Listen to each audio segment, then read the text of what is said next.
함께 하시기를 우리 주님의 이름으로 축원을 드립니다. 좌우에 계신 분들과 이렇게 평화의 인사를 나누셨으면 좋겠습니다. 하나님의 은총이 당신과 함께 하시기를 바랍니다. 자, 앞뒤에 계신 분들과는 그렇게 인사하셨으면 좋겠습니다. 진실한 마음으로 섬기는 성도가 됩시다. 오늘은 설교를 시작하는데 죄송한데 저의 이야기를 가지고 오늘은 설교를 시작을 해보려고 합니다. 예전에 이스라엘을 처음 갔을 때 한 3개월 동안을 이스라엘에만 머물면서 이스라엘을 이곳저곳 다녔던 기억이 있습니다. 특별히 주요한 모든 유적들이 몰려져 있는 예루살렘에는 여러 번 방문하면서 그곳을 이곳저곳 지도를 보고 찾아다녔던 생각이 납니다. 손에 들려있는 건 지도입니다. 교통편 설명도 있지만 자세하게 되어져 있지 않아서 대부분은 7월에 그 한창 건기에 뜨거운 햇빛을 맞으면서 그냥 길 따라서 지도 보고 정확하지도 않은 지도를 보고 물어물어 걸어가는 것이 그때의 일정이었습니다. 젊은 때였기 때문에 특별하게 음식을 준비하는 것도 아니고 지나가다 그냥 물병 하나 그리고 아랍인들이 먹는 그냥 큰 떡 하나 그냥 들고 다니면서 끼니를 이렇게 때웠던 그런 기억이 납니다. 그런데 그 예루살렘에서 뜻하지 않은 만남이 있었습니다. 그럼 누구냐 하면 알지도 못하는 사람이고 그냥 이스라엘에서 처음 본 한국 분들입니다. 중년의 부부가 두 분이 같이 이스라엘을 그렇게 여행을 하고 계셨습니다. 그러면서 어느 한 유적지에서 이제 그 두 분을 만나게 됐는데 정말 오랜만에 한국 사람을 만나고 그냥 편안하게 이야기를 나눌 수 있고 말이 통한다는 것만으로도 정말 그냥 남다른 친근감을 느끼며 그냥 기쁜 시간이었습니다. 아마 여러분들도 외국에 홀로 있다가 말 통하는 사람만 만나도 아마 그런 마음이 들 겁니다. 짤막한 만남이었지만 어디서 왔냐, 무엇 때문에 왔냐 서로 그냥 짤막하게 웃으면서 그렇게 이야기를 나누고 서로 이제 갈 곳으로 이렇게 발길을 돌리려고 할 때 남자분이 자신의 주머니에서 그때 당시 50불을 꺼내서 저에게 주시는 겁니다. 그래서 뭐라고 이야기하셨냐면 여기저기 다니다가 시원한 음료수라도 사서 마시라고. 그때 그냥 그분이 처음 만나는 분이 주셨던 그 친절이 굉장하게 크게 마음에 이렇게 남아 있습니다. 예수를 믿는 사람인지 안 믿는 사람인지도 모릅니다. 그냥 멀리 이국 땅에서 그냥 만났던 그 어른들로 그냥 기억이 됩니다. 그러다가 한 13년, 14년이 지나고 나서 지난번에 저희 교회 성지순례팀을 데리고 소아시아에 갔습니다. 그리고 에베소 지역에 가서 유적을 둘러보고 있을 때 처음에는 중국 사람인 줄 알았어요. 얼굴이 시커멓게 탄 사람이 저희 팀들하고는 좀 이렇게 거리를 두고선 앉아 있는 겁니다. 그래서 그냥 중국 사람이 혼자 왔나라고 생각을 했는데 나중에 보니까 한국 학생인 겁니다. 그러니까 군대를 가기 전에 본인이 아르바이트해서 모은 용돈을 가지고 터키를 이제 왔다는 겁니다. 그러면서 갑바도기아도 갔다가 지금은 에베소에 왔다고. 당연히 본인이 이제 물어물어 버스를 타고 거기까지 온 겁니다. 근데 에베소 유적에 딱 들어왔는데 혼자라 보니까 누구 설명해 주는 사람도 없고 이 유적을 보기는 보는데 도대체 무슨 의미가 있는지 가이드조차도 없는 겁니다. 그러니까 이 친구가 할 수 있는 방법은 저도 예루살렘에서 했던 기억이 납니다. 그냥 한국 팀을 만나게 되면 멀찌감치 뒤에서 이렇게 따라다니면서 귓동냥으로 그냥 듣는 겁니다. 그 가이드가 설명해 주는 걸. 이 친구가 이제 그러던 겁니다. 그런 상황을 알아서 일로 가까이 와서 그냥 우리 여기 둘러볼 동안은 같이 다니자고. 그러면서 이제 같이 다니면서 몇 군데를 더 둘러봤습니다. 그리고 저희 팀은 팀대로 다음 일정을 있어서 떠나려고 할 때 이 친구는 이야기하는 겁니다. 자기는 에베소에 숙소가 있고 여기 좀 더 둘러볼 거라고. 헤어지려고 하는 순간 저의 마음속에 그 10여 년 전에 그 중년의 부부 그 두 분이 떠올랐습니다. 그래서요 아무런 그 주저함 없이 제 지갑을 열고 그때 당시 50유로를 꺼내서 그 친구한테 주면서 동일한 멘트를 했습니다. 더운데 다니다가 음료수라도 사 먹으라고. 그랬더니 이 친구가 처음엔 거절하는 겁니다. 괜찮다고. 그때 이야기를 해줬습니다. 내가 10몇 년 전에 여기는 아니지만 이스라엘을 그렇게 혼자서 물병 하나 들고 걸어 다닐 때 그때 만났던 이름 모르는 그분이 나한테 그때 이렇게 해 주시면서 그랬는데 내가 지금 그 마음이라고. 만약에 부담스럽다면 나중에 돌아다니다가 너도 나중에 커서 어떤 그런 청년들을 만나면 그냥 그 사람에게 베풀어 주면 되지 않겠냐고. 처음 만나는 사람에게 도움을 받고 친절을 받은 다음에 그것이 기억에 남아서 시간이 10여 년 지났지만 그때의 생각들을 가지고 또 누군가를 향해 그냥 이렇게 돕는 겁니다. 그런 마음이 있습니다. 지금도 다시 그렇게 어딘가 유적을 돌아다니다가 그렇게 홀로 여행하는 여행자를 만난다고 한다면 아마 주저함 없이 또 그렇게 할 것 같습니다. 저의 속에 있는 이야기입니다. 누군가에게 도움을 준다는 건 도움을 받는 사람에게만 어떤 영향력이 미쳐지고 좋은 것이 아니라 도움을 나누고 주는 사람에게도 굉장한 의미가 있고 또한 그 의미들 가운데 특별한 즐거움들을 우리가 누리게 된다는 사실입니다.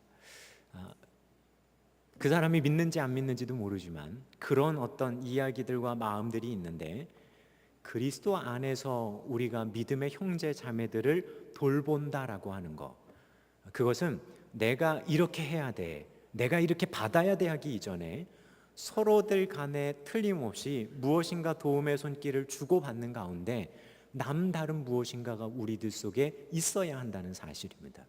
단순히 준 것, 받은 것으로 끝나는 것이 아니라 그 일을 통해서 우리들 마음 가운데 하나님께서 시작하시는 뭔가 특별한 역동들이 일어나야 하는 것, 그것이 실제로 우리가 주고받아야 될 그 도움들 가운데 있다는 사실입니다.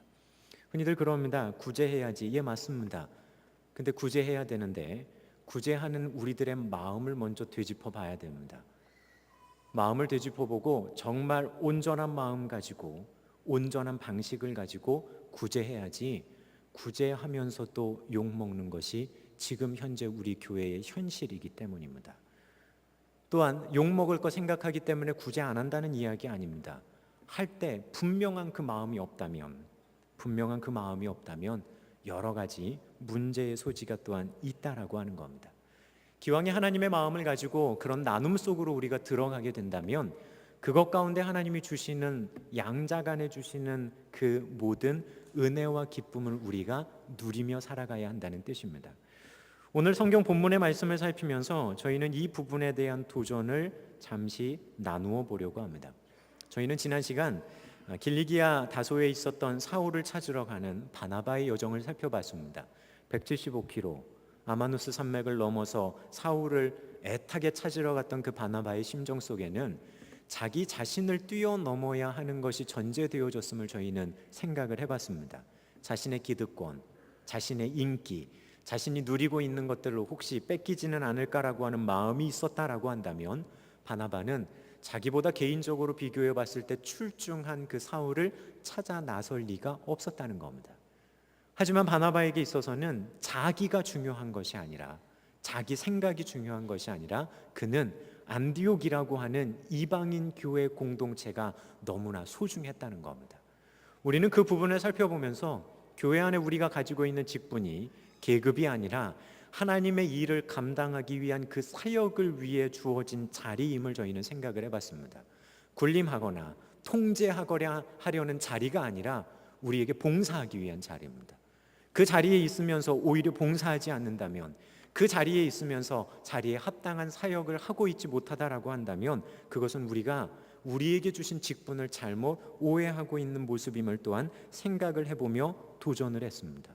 어떤 자리에 있든지 그 자리에서 우리가 감당해야 될 그 사역에 초점을 맞추며 하나님 가운데 온전히 머물러 있는 진실된 청지기로서의 삶의 모습을 도전하는 시간을 저희는 가졌습니다. 자, 그 바나바가 사울을 데리고 돌아옵니다. 그리고 1년 동안 함께 안디옥 교회에서 복음을 전하며 가르치고 있을 그때에 아가보라고 하는 예언자, 선지자가 예루살렘에서부터 안디옥까지 찾아오게 됩니다. 이때 예루살렘에서는 바나바를 처음 생긴 안디옥 교회에 사역을 돕기 위해 파송했던 것처럼 예루살렘 교회에 있었던 예언자들을 또한 안디옥 교회에 보내게 되는 겁니다. 이들이 와서 성령 안에서 예언을 합니다. 그리고 그 중에 특별히 아가보라고 하는 사람이 예언을 하게 되는데 성령의 말씀을 따라서 뭐라고 얘기하냐 하면 앞으로 큰 흉년이 들 겁니다.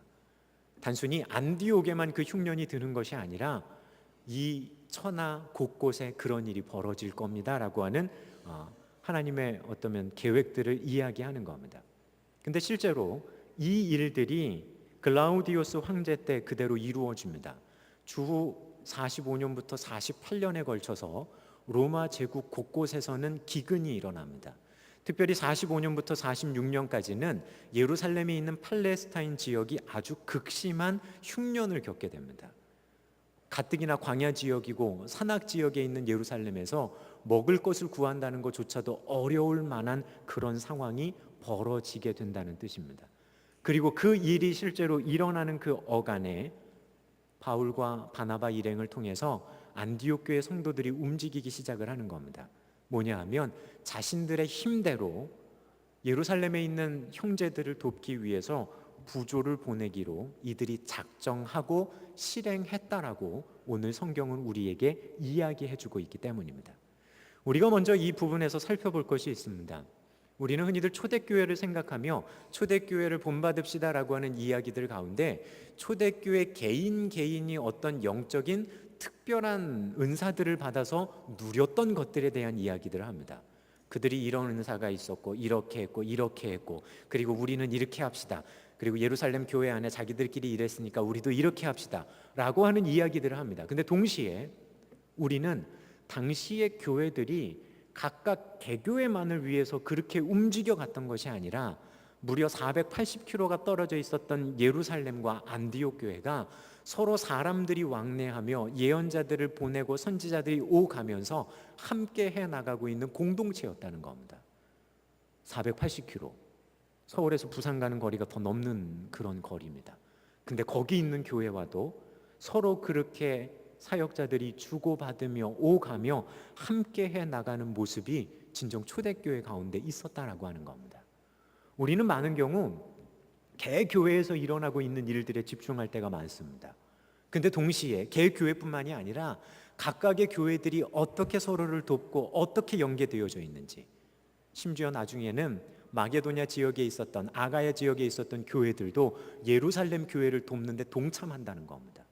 거리적으로는 더 멀리 떨어져 있지만 예수 그리스도 안에서 하나 되어지는 그 교회들이 얼마나 서로 끈끈하게 연계되어져서 함께 해나가고 있는지 그것 또한 초대교회 가운데 우리가 확인할 수 있는 부분이라는 겁니다. 근데 우린 지금 현재 우리들 교회의 모습은 개교회 중심적으로 흘러갈 때가 참 많이 있다는 겁니다. 어쩌면 그 말에 우리 신광교회도 자유롭지 못할 수 있습니다. 그냥 우리 교회 그렇게만 흘러가고 그 가운데 초대교회로서 우리끼리라고 하는 이야기가 되어진다면 우리는 거기서 한 단계 더 나가야 됩니다. 우리끼리 초대교회 안에 있었던 그런 서로 돌보는 모습이 있을 뿐만 아니라 교회와 교회가 아무리 먼 거리에 있더라도 서로를 위해 생각해주고 배려하는 그 모습이 또한 우리가 이루어 가야 될 초대교회를 본받는 모습이 되어질 수 있기 때문입니다. 그래서 우리는 주변에 있는 작은 교회, 연약한 교회들을 그냥 보는 것이 아니라 또한 그들도 우리와 한 공동체 되어짐을 잊지 말고 또한 그들 가운데 나가야 하는 것이 필요하다는 사실입니다. 안디옥 교회는 그렇게 작정합니다. 각각 그 힘대로 유대에 사는 형제들에게 부조를 보내기로 작정했다. 그리고 실행했다. 작정은 잘 할 수 있습니다. 그리고 결심은 할 수 있습니다. 근데 그 결심이 실행에 옮겨진다는 거 쉽지 않습니다. 끝내는 그 결심이 실행에 옮겨지고 그 작정한 것이 온전히 실행의 방향으로 나가게 되어질 때 비로소 우리가 마음에 생각하고 하는 것들이 이루어져 가는 거지 그저 작정만 하고 있다라고 하는 것 가지고 되어지는 부분이 아니었다는 사실입니다. 그들은 이야기합니다. 그 힘대로. 우리는 이 단어를 그냥 우리말 뉘앙스를 가지고 가만히 생각을 해보면 그렇습니다. 각자 이 사람은 어려운 대로 어려운 가운데 자기 힘대로, 여기는 또 자기 능력 가운데 그렇게 자기 힘대로 라고 하는 뉘앙스들을 가지고 있는데 헬라어의 어구인 카토스 유포레이토라고 하는 이 어구가 가지는 뉘앙스는 단순히 네가 있는 그 능력 한도 내에서라고 하는 의미보다는 능력과 재력이 계속되는 때까지라고 하는 뉘앙스를 가진답니다. 단순히 일회적으로 한번 그렇게 내 능력 안에서 딱 그것이 아니라 본인의 능력이 계속되어지는 한 지속적으로라고 하는 뉘앙스를 갖는다는 겁니다. 안디옥 교회는 예루살렘 교회가 지금 당하고 있는 그 어려움 속에서 야 어렵단다. 자 우리 작정하고 요번에 한번 헌금하자. 헌금해서 한번 딱 보내주고 우리가 할 일 다 했어. 그런 마음이 아니라 처음부터 그들이 회복되어지고 원래의 모습이 되어질 때까지 지속적으로 자신들의 능력이 되어지는 한도 내에서 그들에게 마음을 쓰며 해나가기를 원했던 그런 마음들이 엿보인다는 겁니다. 그걸 작정하고 실행했던 교회가 바로 안디옥 교회였습니다. 근데 안디옥 교회가 예루살렘에 있는 예루살렘 교회를 그렇게 도와주기라고 하는 것이 그렇게 쉬운 일이었을까요? 중요한 건 우리 가까이에서 당장 어려운 일 당하는 모습들을 보게 되어진다면 우리는 쉽게 반응할 수 있습니다. 때로는 TV에서 공익 광고를 통해서 아프리카의 아이들이 굉장히 어려운 일 당하고 5초에 어린아이 한 명씩이 죽어간다는 소식을 듣게 되어지면 눈으로 보여지는 것 때문에라도 우리가 마음 쓰며 움직여 가길 수 있습니다. 근데 공간적으로 너무 멀고 당장 눈에 보여지는 어려움들이 우리의 피부에 와 닿질 않습니다. 그냥 들려오는 겁니다. 교회가 그렇게 어려움 당하고 있고 그런 일 가운데 있다는 것. 그럼에도 불구하고 이들은 눈에 보여지고 당장 가까이에서 없는 그 일들 속에서도 민감하게 반응할 수 있었던 마음이 안디옥 교회 성도들에게 있습니다. 예루살렘 교회를 향한 마음. 그리고 단순히 거리적인 문제만 있는 것이 아닙니다. 중요한 건 안디옥 교회를 구성하는 구성원들과 예루살렘 교회를 구성하는 구성원들이 달랐습니다. 예루살렘 교회를 구성하는 대부분의 사람들은 유대인 그리스도인입니다. 민족적으로 유대인들입니다. 반면에 안디옥 교회를 구성하고 있는 대부분의 사람들은 이방인 그리스도인입니다. 민족적으로 완전히 다른 구성원들의 모임이었다는 겁니다. 자, 그런데 이방인들의 입장에서 유대인들을 향한 민족적인 감정이 그렇게 좋지 않았습니다. 왜냐하면 유대인들 신구약 중간기 400년을 살면서 철저하게 선민이라고 하는 사고방식, 자기들만이라고 하는 사고방식들 속에서 철저하게 고착화되어져 갑니다. 그러면서 이방인들을 심지어 어떻게 생각했냐면 개나 돼지 취급하고 지옥의 땔감 정도로 생각하는 그것이 유대인들의 마음이었습니다. 근데 그 유대인들의 그런 반응을 이방인들 또한 본인들의 피부로 느끼면서 경험하고 있는 겁니다. 예루살렘을 근거지로 하고 있는 몇 명 안 되는 그들이 있기는 하지만 정말 통제하기 까다롭고 정말 골칫거리 썼고 얘네들은 무슨 이런 생각을 하느냐라고 하는 그런 마음이 들 정도로 배타적이었던 사람들이 이 유대인들이기 때문입니다. 그런데 지금 서로 민족적으로 완전히 다른 그것을 뛰어넘어서 눈에 보여지지도 않는데 그들을 돕겠다라고 나서고 있는 것이 지금 안디옥 교회 성도들이었습니다. 그러니까 민족의 감정을 뛰어넘을 수 있다. 저희 한국 하면 민족 감정 하면 제일 먼저 어느 나라가 떠오르십니까? 어디가 떠오르십니까? 다른 거는 다 돼도 이 경기만 하면 무조건 이겨야 됩니다. 우리는 일본에 대해서 늘상 그런 마음 같습니다. 평상시에는요 친구로서 잘 지내가도 축구만 하면 무조건 이겨야 되는 거. 어쩌면 그것이 우리들이 가지고 있는 밑바탕의 마음입니다. 왜 그런 줄 아십니까? 그냥 생긴 마음이 아니라 역사가 바탕된 마음이 우리들 속에 있기 때문입니다. 우리 민족이 당했던 역사 안에 그런 감정들이 있기 때문에 우리는 그 시대를 경험하지 않았지만 우리 민족 고유의 마음속에 있었던 생각과 마음들 가운데 일본 그러면 그런 마음이 누가 심어주지도 않았는데 우리들 속에 있는 겁니다. 그러니 그거를 뛰어넘는다는 게 쉽겠습니까? 쉽지 않죠. 우리들만 봐도 그렇습니다. 여기 혹시 일제시대 경험하신 분들 어르신들 가운데 몇 분이나 계십니까? 근데도 우리는 그거 지금 못 뛰어넘고 우리도 마치 그 시대를 산 사람들처럼 때로는 그렇게 반응하고 있는 것이 사실입니다. 그런데 유대인들을 향한 그런 민족적인 감정을 같은 교회 안에 그리스도를 믿은 사람들 가운데서는 지금 그걸 뛰어넘고 있다는 겁니다.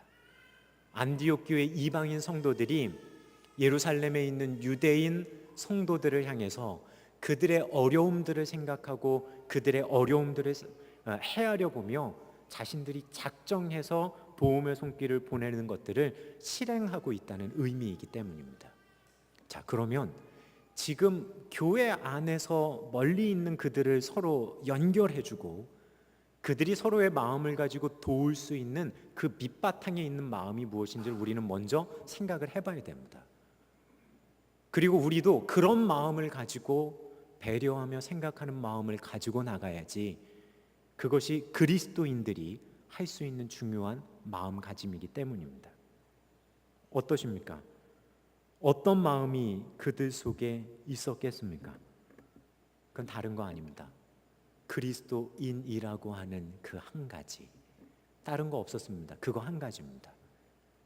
공동의 경험들, 예수 그리스도를 믿고 따라가면서 동일한 성령의 은혜를 경험했다는 공동의 경험들, 그리고 또한 자신들이 걸어가는 그들의 여정들 가운데 때로는 고난받았다는 거, 말씀 때문에 고난받고 복음 때문에 고난받았다라고 하는 그 공동의 경험들이 멀리 있는 성도들이지만 그들을 향한 이방인 교회의 마음 또한 한결같았다는 겁니다. 어쩌면 우리는 주변에 있는 어려움 당하는 교회를 바라보는 우리들의 마음속에 내가 조금 잘나고 우리는 좀 크니까 그래 우리가 이렇게 도와줄게 라고 하는 마음이 아니라, 안디옥 교회가 예루살렘을 바라봤던 그런 마음을 가지고 서로를 돕고 돌볼 수 있는 그런 교회가 되어야 한다는 뜻입니다.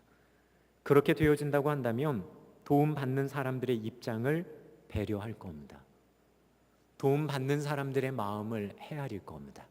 그저 우리는 도와주고 이렇게 해서, 그리고 어딘가에다가 우리가 이렇게 도와주고 있어 선전하고, 심지어 그거를 사진에 찍어서 우리 이렇게 도와주고 있어요 라고 자화자찬하는 것이 아니라, 도움받는 그들의 마음도 헤아리며 때로는 오른손이 하는 거 왼손이 모르고 그렇게 함에도 불구하고 지속적으로 당연히 그렇게 해야 된다라고 하는 마음을 가져야 한다는 거, 어쩌면 그것이 우리들 속에 있어야 될 그리스도인으로서의 마음인지 모릅니다. 나를 위해서, 자기를 위해서, 내 이름 내기 위해서 누군가를 돕는다, 어쩌면 돕는 거 아닙니다. 일하는 겁니다. 나를 위한 일하는 겁니다. 하지만 우리가 교회 안에서 예수 그리스도의 사랑을 가지고 누군가를 돕기를 원한다고 한다면, 여러분 순수하게 그냥 도울 수 있는 신광의 성도님들 되시기를 주님의 이름으로 부탁을 드립니다. 도움받는 사람들의 처지도 생각해보며 내 이름도 없이 무명하게 그저 예수 그리스도께서 이어주셨다는 거 한 가지만 가지고도 도울 수 있고 섬길 수 있는 그 마음이 있다면, 그것이 바로 예수님이 우리에게 원하시는 마음이지 않을까, 그런 생각을 해보게 됩니다. 우리는 철저하게 그렇게 무명한 자가 되는 겁니다. 하지만 예수 그리스도께서 연계해 나가고 연결해 나가시는 그 과정들 가운데선 틀림없이 우리는 하나님이 사용하시는 축복의 통로로서의 역할을 감당하는 겁니다. 근데 많은 경우 우리는 그렇게 생각합니다. 주님, 나에게 이렇게 주시면 제가 그렇게 하겠습니다. 제가 힘든데 어떻게 돕겠습니까? 자, 근데 오늘 성경에 전제가 되어지는 상황이 있습니다. 안디옥 교회는 풍년이었습니까? 아가보의 예언에 의하면 로마 제국 전체가 기근에 휩싸여 있었습니다. 예루살렘 교회보다는 비교적 나았을지 모르지만 그들의 상황도 넉넉한 상황은 아니었다는 겁니다. 하지만 그 상황 속에서 자신들보다 더 어려운 이들을 위해서 배려할 수 있는 마음이 어쩌면 그리스도 안에서 그들 속에 있었다라고 하는 의미입니다.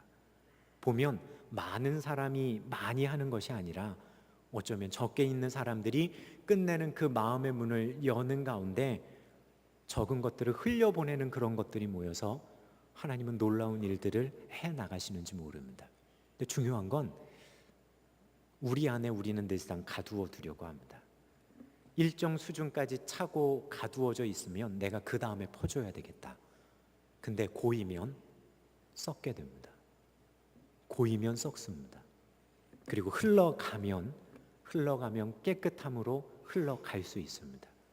근데 하나님께서는요, 사람들을 사용하시고 사람들을 이끌어 가시는 모습을 가만히 보게 되어지면 흘려보내는 그들에게 흘려보낼 수 있는 것들을 공급하십니다. 하지만 흘려보내는 통로가 막혀 있다고 한다면 하나님은 그곳 가운데 더 이상 흘려보내시지 않으십니다. 왜냐하면 가봤자 썩고 가봤자 끝내는 그거 가진 그 사람이 하나님 주신 것과 때문에 타락하는 경우들을 우리는 많이 보게 되기 때문입니다. 우리는 기억해야 됩니다. 누군가를 돕는다라고 했을 때 내가 이렇게 뛰어나니까라고 하는 생각이 아니라 나는 그저 통로만 되는 겁니다. 나는 그저 하나님께서 흘려보내시는 그것 가운데 축복의 통로로서 흘려보내는 겁니다. 그런 마음이 있는 사람은 하나님이 나에게 주신 것 내 것 아닙니다. 하나님이 그저 나를 통해 흘려가시는 하나님이 맡기신 것에 불과하다는 분명한 청지기적인 마음을 우리는 가질 수 있기 때문입니다. 오늘 우리는 안디옥 교회와 예루살렘 교회와 교회 간에 나눴던 이야기들을 우리가 하고 있지만 그 내용들을 우리가 교회 밖에 있는 우리가 도와야 될 사람들에게로 확장해서 생각해 본다면 우리는 철저하게 흘려보내는 그 역할을 감당하는 것에서 여러분들 마음의 기쁨들을 누릴 수 있으시기를 주님의 이름으로 부탁을 드립니다. 알아줬으면 도와줘도 사진 한 장 찍어야 되고 도와줘도 현수막 하나 내 걸어야 되고 그건 내일 하는 걸지 모릅니다. 하지만 오른손이 하는 거 왼손이 모르도록 나는 무명한 자가 되어지고 그저 그렇게 빛도 없이 그저 흘려보내게 되어질 때 하나님께서 남으실 거고 또한 하나님 그분께서 그렇게 흘려보내는 사람들 가운데 여러분들의 필요를 하나님은 공급해 주실 거기 때문입니다. 소망하기는 저희 신광교회 가운데는 그런 모임들이 많아지기를 소망합니다. 오른손이 하는 거 왼손이 모르는 모임들, 자신의 이름을 내고 꼭 얼마요 라고 알리기 위한 모임이 아니라 철저하게 본인은 없어지지만 받는 사람들의 입장을 생각하고 배려하고 기도하는 마음으로 그렇게 무명하게 흘러갈 수 있는, 여러분들에게 말씀드릴 수는 없지만 때로는 그런 이야기가 교회 성도들 가운데 자생적으로 들려오게 될 때 저는 마음에 감동을 받습니다. 누가 시킨 것도 아니고 누가 주선한 것도 아니고 사역자가 이렇게 하자라고 지시한 것도 아닌데 조용히 서로들 생각하며 배려하는 마음들 가지고 그렇게 움직여가는 것, 어쩌면 그게 그 교회가 살아있고 지금 뭔가 생동감 있게 꿈틀거리고 있다라고 하는 의미인지 모릅니다. 주변을 한번 찾아보십시오. 내가 도울 때가 있을까? 주변을 한번 둘러보십시오. 충분히 찾을 수 있습니다. 그 가운데 기억하십시오. 나는 무명한 자가 돼도 괜찮은가? 주님, 제가 그러겠습니다 라고 하는 마음이 있다면 여러분들 그 누군가를 섬기는 일들 가운데 최선을 다해 걸어갈 수 있으시기를 주님의 이름으로 부탁을 드립니다. 그때 주시는 하늘의 기쁨이 있을 겁니다. 받는 것보다도 그렇게 흘려보낼 때 누리게 되어지는 기쁨이 우리들 속에 있게 될 겁니다. 소망이는 여러분들 한 분 한 분이 하나님의 그런 놀라운 축복의 통로가 되어질 뿐만이 아니라 또한 우리 신광교회가 주변의 교회들 가운데 그런 모습으로 세워져 가기를 또한 간절히 바라고 소망합니다. 우리 신광교회가 올 한 해 주의 돌보심 안에서 세상을 돌보게 하소서라고 하는 구호를 가지고 우리가 나갑니다. 그리고 그 실천의 일환으로 같은 지방 안에 있는 작은 비전 교회들을 돕는 일들을 이제 막 시작합니다. 특별히 각 속회에서 함께 기도하며 때로는 찾아가 위로하며 격려하는 이야기들을 이제 우리들이 써 나가려고 합니다. 중요한 건 정해진 거 없습니다. 그리고 각 교회의 상황이 다 다릅니다. 어떤 교회는 이렇고 어떤 교회는 또 이럴지 모릅니다. 단순히 우리들의 입장과 우리들의 생각만 가지고 이렇게 하겠습니다라고 하기에는 어쩌면 그런 모습을 가지고 나간다면 도움받는 그 교회에 상처를 줄 수도 있기 때문입니다. 그래서 더 조심스럽습니다. 여러분들 지금 현재 일을 진행하고 있는 교구 안에 특별히 감당하고 있는 속회들은 특별히 하나님 앞에 더 기도하며 주님의 마음으로 섬겨 가실 수 있기를 우리 주님의 이름으로 부탁을 드립니다. 판단하는 거 아닙니다. 작은 교회니까 이래가 아닙니다. 그들의 입장에서 그들의 필요들을 생각해 보며 정말 무명하게 흘려보내기에 부족함 없는 우리 귀한 신광의 작은 교회들 그리고 속회들 되시기를 또한 우리 주님의 이름으로 부탁을 드립니다. 기도하겠습니다.